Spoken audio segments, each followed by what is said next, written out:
Hello and welcome to Happier, a podcast where we talk about ideas and strategies for making our lives happier, healthier, more productive, and more creative. This week, we'll talk about why it's a good idea to rethink our daily routines, and we'll talk about listeners' answers to the question, what are the signs that you're entering Obliger-Rebellion? I'm Gretchen Rubin, a writer who studies happiness, good habits, the five senses, human nature. I am away from my usual office. I am in beautiful Montana, outside Big Timber. And joining me today from Los Angeles is my sister, Elizabeth Kraft. That's me, Elizabeth Kraft, a TV writer and producer living in LA. And Gretch, I'm in my office in Encino, holding it down. Yeah. It's easier when both of us aren't traveling at once, that's for sure. Yes. Before we launch in, one update. I am getting the impression from what I'm hearing from readers that a lot of book clubs are reading my book, Life in Five Senses, together. Sometimes families are reading it together, but it seems like this is a thing book clubs are doing together, which of course delights me. I am in many book clubs myself, and I love the idea that one of my books would be under discussion. I sometimes will get requests from someone in a book club who's getting a personalized signed book plate for everyone in their book club as sort of a surprise, which is very nice. And if you would like to do that, I am happy to do it. I can only do it for US and Canada, unfortunately, because of mailing. You can sign up for signed book plates at happiercast.com/bookplate.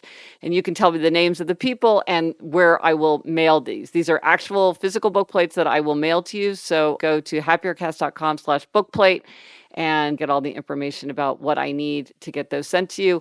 It's a nice surprise that people give for their book club, so I get a big kick out of playing my part. Yes. And thanks for reading it. It's nice to hear people are enjoying it.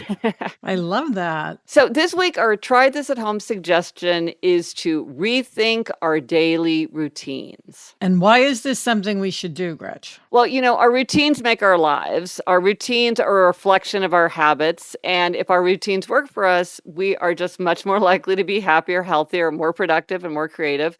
About 40% of everyday life is made up of habits.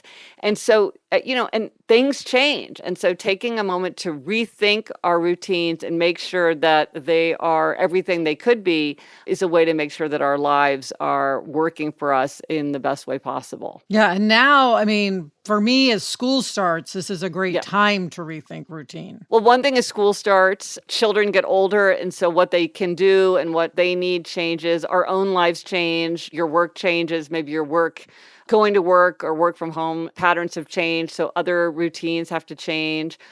Sometimes your values change. Maybe you are really excited about recycling and composting, and so your routine has to change to reflect that, or you're getting much more committed to exercising. Sometimes situations change or values change, but our routines don't keep up.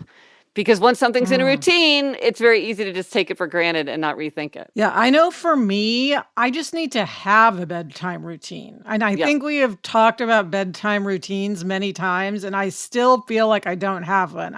Yes, I always brush my teeth. Yeah. But I don't have that methodical thing where I brush my teeth, I floss my teeth, I do my face creams, I don't have that. And I know I would benefit from it. Well, and also what research shows is that when you have that helps you fall asleep more quickly because you're signaling your body, okay, this is the kind of NASA-like countdown ritual that we go through. Yes, exactly. And it helps you prepare.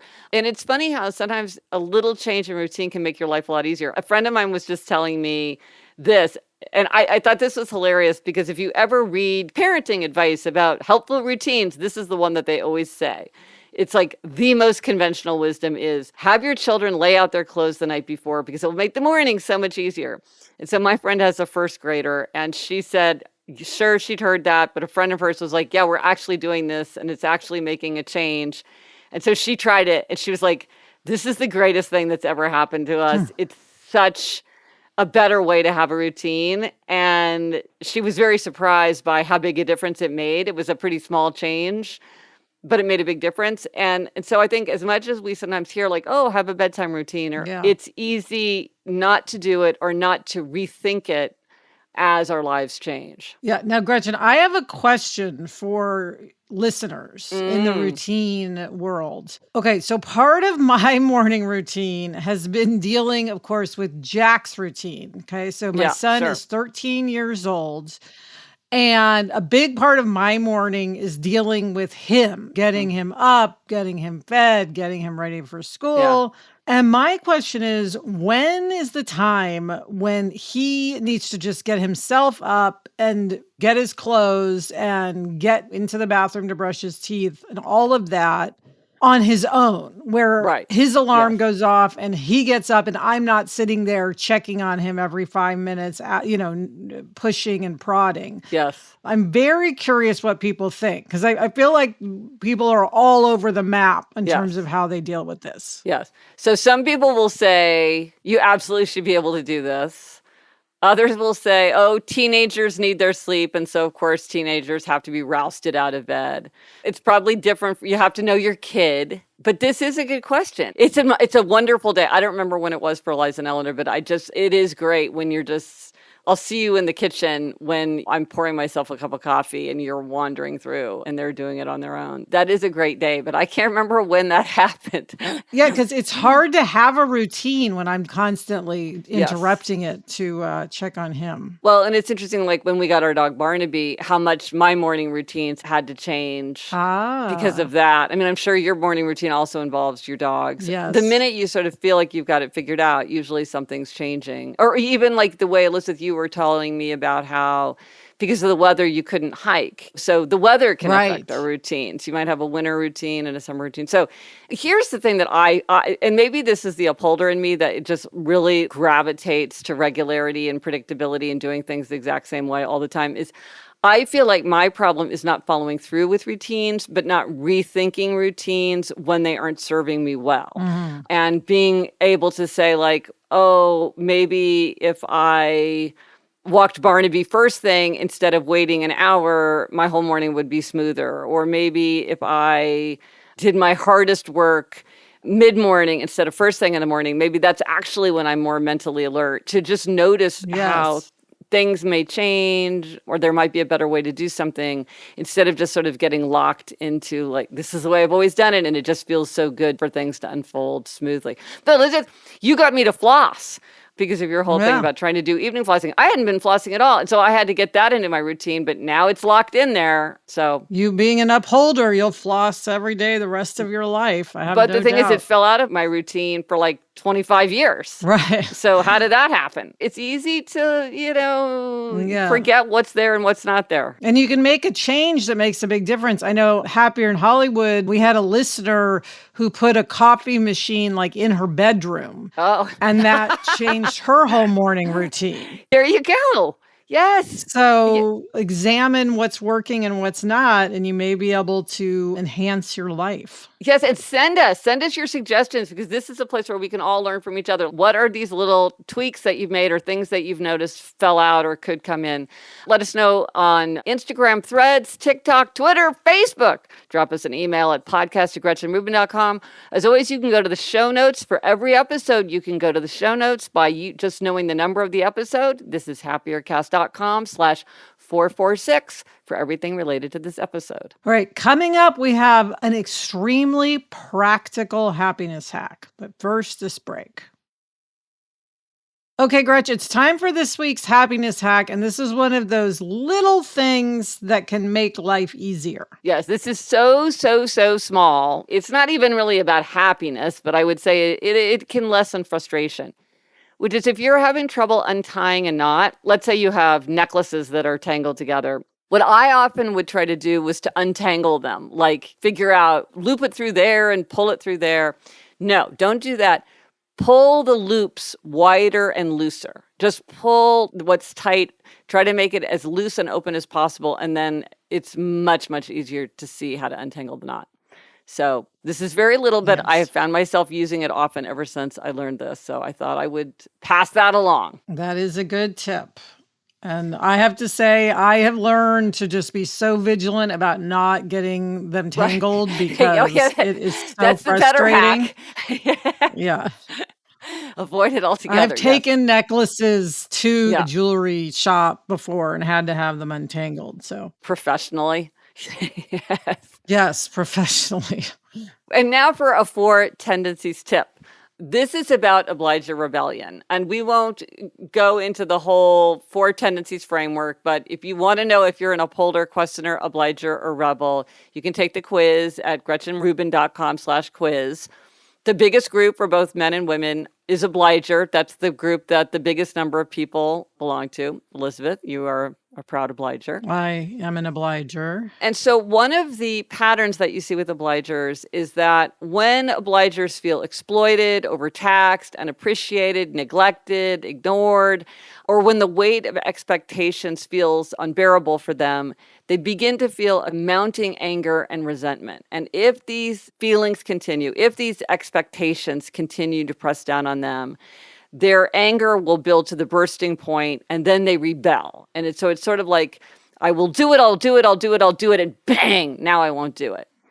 And sometimes that's small, like, I'm not going to answer your emails for 2 weeks. But sometimes it's really big, like quitting a job. And so if you don't know about Obliger-Rebellion, this behavior can feel very mysterious. It feels like it's happening out of the blue. Obligers themselves will say they're acting out of character. They don't understand why they're doing what they're doing. To the people around them, they're like, everything seemed fine. And then we have one little conversation and now a 20-year friendship is over. It's very mysterious and upsetting. But if you know about Obliger-Rebellion, if you can feel that it's coming, you can head it off. You can take action to address these feelings of anger and resentment and exploitation and being ignored and all that.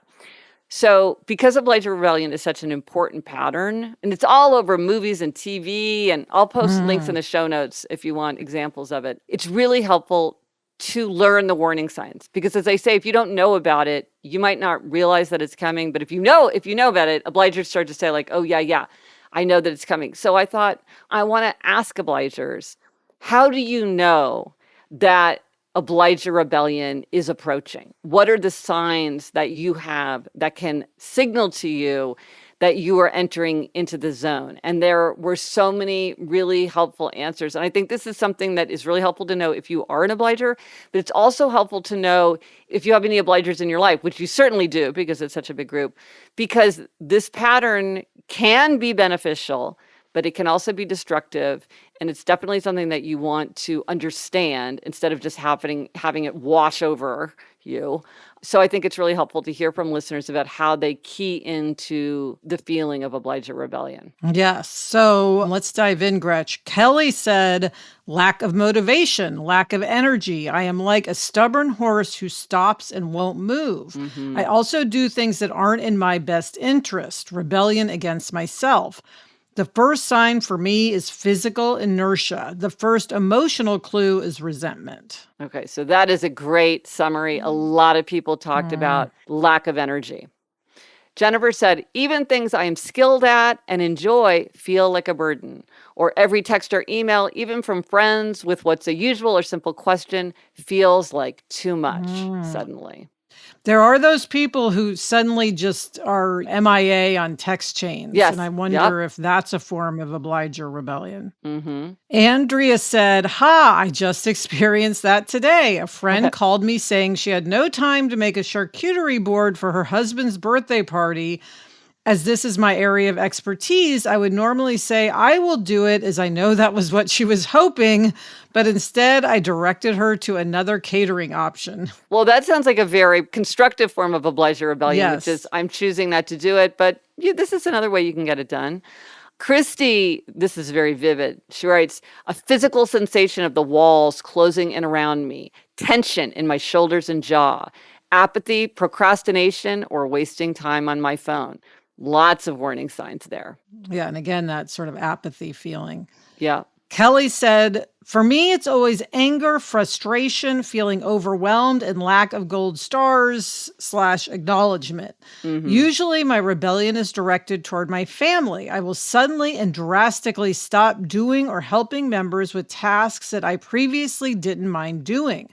Sometimes this triggers me to have conversations with my family, and sometimes it helps me set a boundary I didn't realize I was missing. Well, again, this is an example of the constructive or beneficial consequence of Obliger-Rebellion, because this is leading to positive change. It doesn't always lead to positive change, but this is a good example of how it does sometimes lead to positive change if you understand it and use it as it's intended to be used. Natalie says, the warning signs for me that I'm going to rebel are feeling put upon and not appreciated or respected. When I notice I'm traveling down this thought pattern, I have to stop and think why I'm feeling this way. Oftentimes, it's because my own inner expectations are pushing me on, not necessarily what someone else is expecting from me.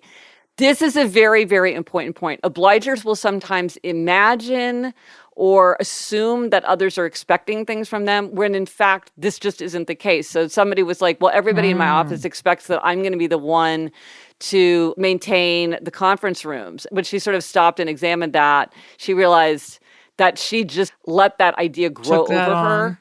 Yeah, she took that on. And so sometimes stopping and saying, where is this expectation coming from? Is it truly coming from the outside, or is this just something that I've projected? Susan says, procrastinating simple things is my tell. That's a helpful one.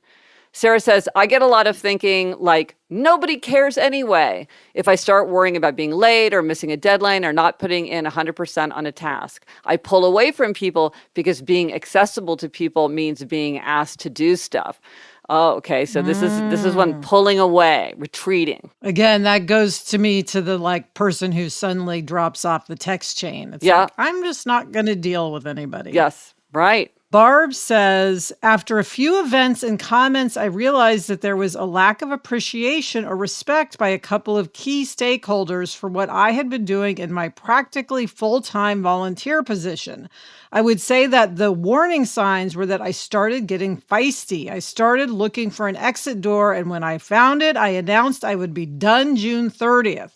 So, Gretch, that's exactly what you were talking about with a pretty dramatic change. And this is a good example of why obligers are often outstanding employees, team members, leaders, because they're the people that go the extra mile.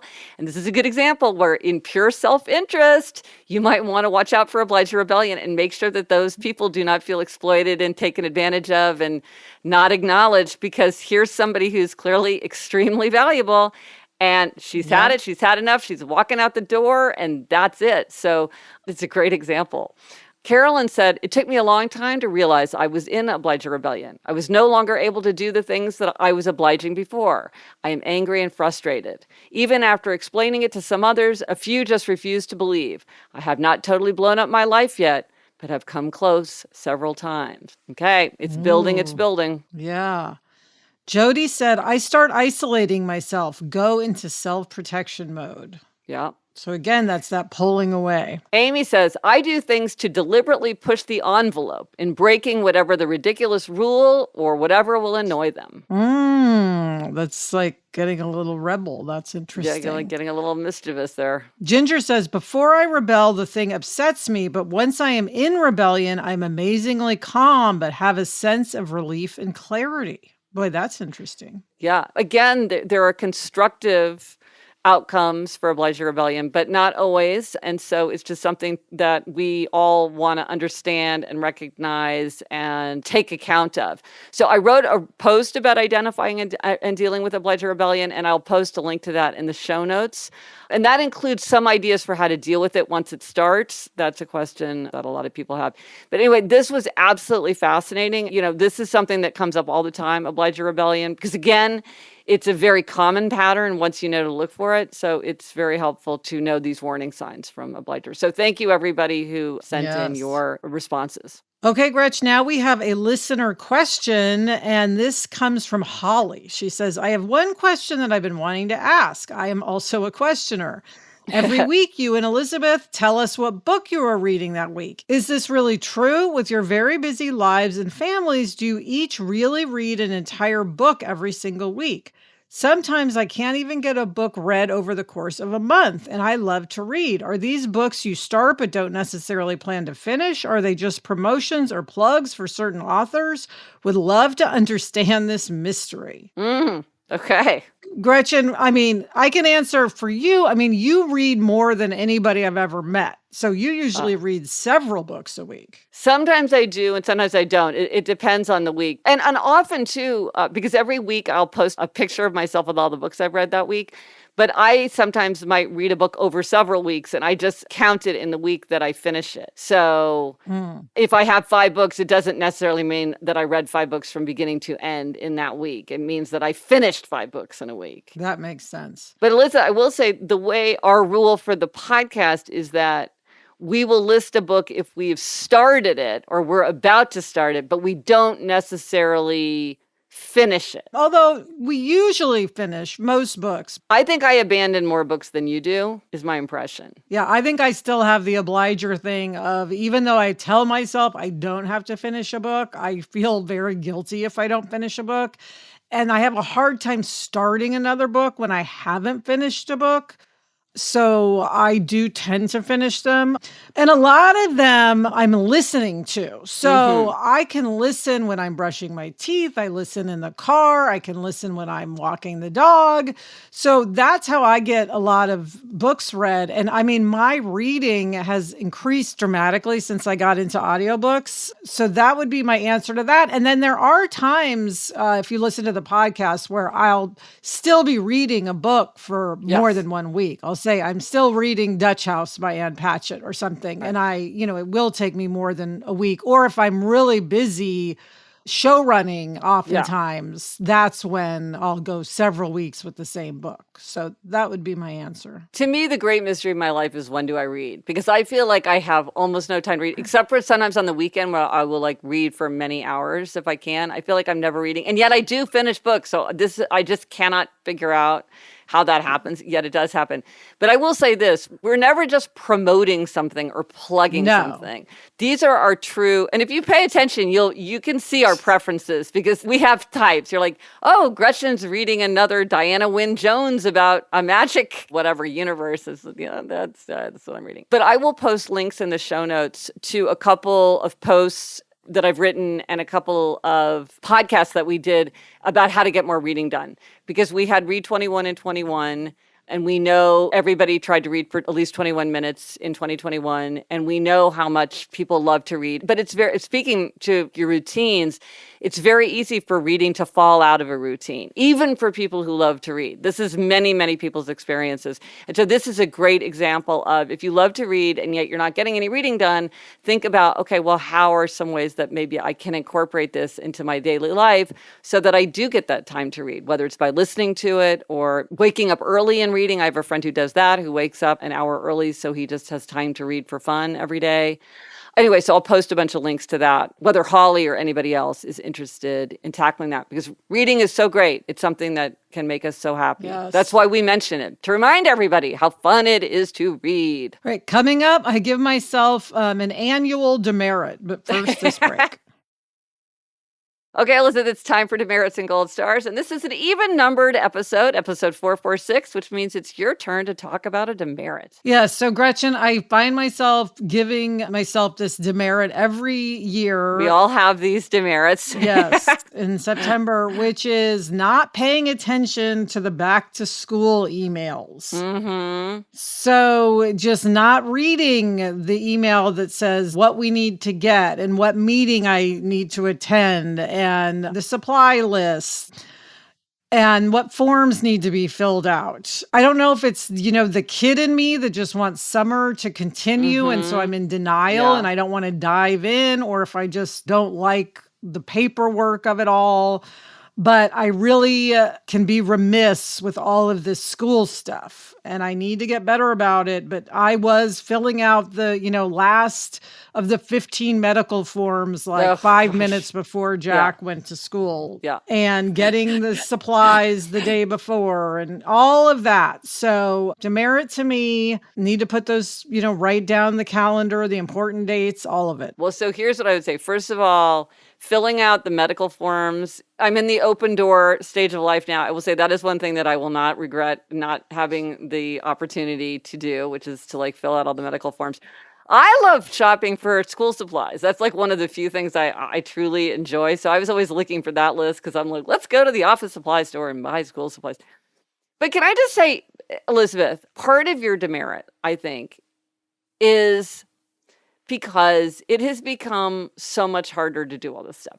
It used to be in the olden days, you would get a mimeograph sheet that would tell you what you needed to do, and you could just walk around and check it off the boxes. But now it feels like everything is links within links within links, and download this app and sign up, look up your password, and then things are like not loading, or this isn't registering properly, try again in a few minutes, or it just feels like there's so many layers to it. You can't just sit down and bang it out. Yes, whenever I see the word portal, I'm just like, oh gosh, not another portal, please.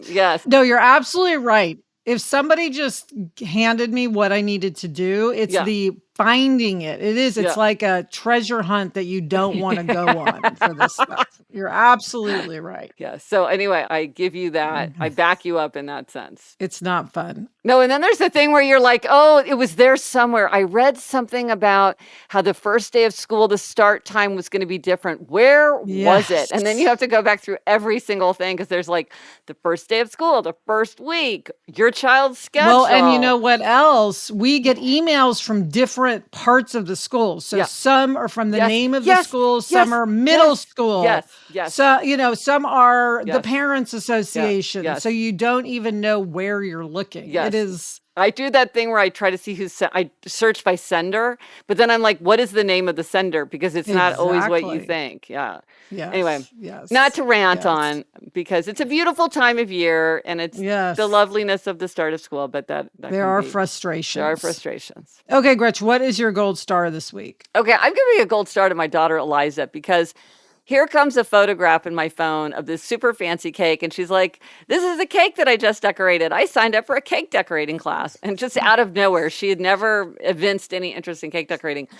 Had she heard of this? I don't know. But there was like a 2-hour class to learn how to do cake decorations. And she signed up and went and learned how to make all those swirlies and shells. And I don't know, it looked so fun. Now I want to do it too. And I just thought cake decorating also is one of these things. I'm very interested in the idea of creativity in everyday life. I think, you know, thinking about life in 5 senses really got me much more focused on tapping into the 5 senses and sort of creative expression and colors and textures and all these things. And the case of cake decorating, the idea of taste and food and celebration. And cake decorating is one of these ways that you can be creative in your everyday life. Yes. You don't have to be a painter in a studio with a set of oil paints in front of you. This is ordinary, everyday creativity, and it can add so much pleasure and fun and creative expression to our lives. So I was just delighted that she had the thought to go and did it. It's a gold star to Eliza. Yes, gold star. The resource for this week. I love LinkedIn. I am on LinkedIn. You can follow me on LinkedIn, Gretchen Rubin. Now that the fall is kicking into gear and we're all thinking about the new work routines and work life as everything gears up again, I am kicking off a limited LinkedIn newsletter series that dives deep into understanding our work selves better. And it's a mix of looking at the Four Tendencies framework and also this amazing framework that Kim Scott has developed called Radical Candor that's all about giving helpful feedback. Kim is an old friend of mine. I'm a huge fan of her work.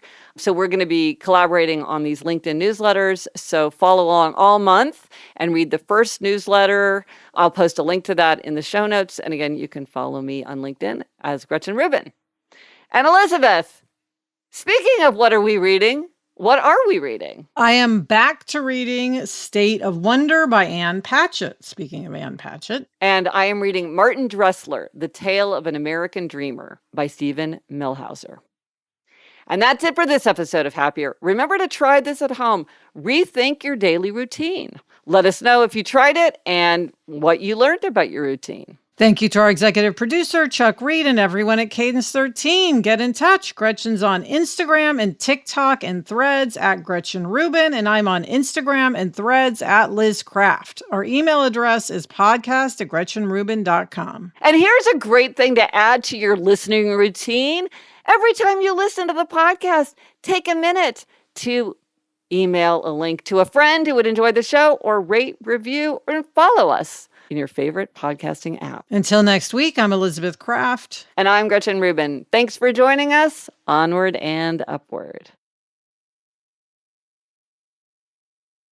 So, Gretch, I saw a picture of Eleanor riding a horse in Montana. Yep. Yeah. Eliza and Eleanor have been writing a lot. They love it. They're so happy to be here. I've been hiking. Oh, good.